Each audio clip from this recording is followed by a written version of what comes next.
കൊല്ലം മോയൂരിൽ 6 വയസ്സുകാരിയെ തട്ടിക്കൊണ്ടുപോയ കേസിൽ മൂന്നാം പ്രതി അനുപമ പത്മകുമാറിന് ജാമ്യം. ഉപാധികളോടെയാണ് ഹൈക്കോടതി ജാമ്യം അനുവദിച്ചത്. പഠനാവശ്യത്തിനായി ജാമ്യം അനുവദിക്കണമെന്നായിരുന്നു അനുപമയുടെ ആവശ്യം. ബംഗളൂരുവിലേക്ക് പോകണമെന്ന അവരുടെ ആവശ്യം അത് കോടതി അംഗീകരിക്കുന്നു. പക്ഷേ കൊല്ലം ജില്ലയിൽ പ്രവേശിക്കുന്നതിന് അനുമതിയുമില്ല.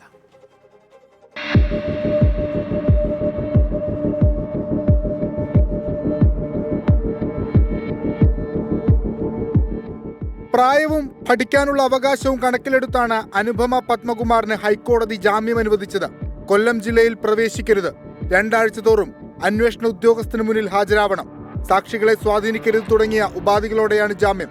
അബിഗേൽ സാറ എന്ന 6 വയസ്സുകാരിയെ തട്ടിക്കൊണ്ടുപോയ കേസിൽ മൂന്നാം പ്രതിയാണ് അനുപമ പത്മകുമാർ.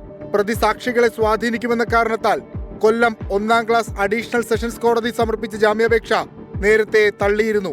ഇതിന് പിന്നാലെയാണ് ഹൈക്കോടതിയെ സമീപിച്ചത്. സാമ്പത്തിക ബാധ്യത മറികടക്കാൻ വേണ്ടിയാണ് പ്രതികൾ കുട്ടിയെ തട്ടിക്കൊണ്ടുപോയതെന്നാണ് പോലീസ് കുറ്റപത്രം. അമ്മ അനിതാകുമാരിക്കൊപ്പം അട്ടക്കുളങ്ങര വനിതാ ജയിലിലായിരുന്നു അനുപമ. അച്ഛൻ പത്മകുമാർ പൂജപ്പുര സെൻട്രൽ ജയിലിലാണ്. 24 കൊച്ചി.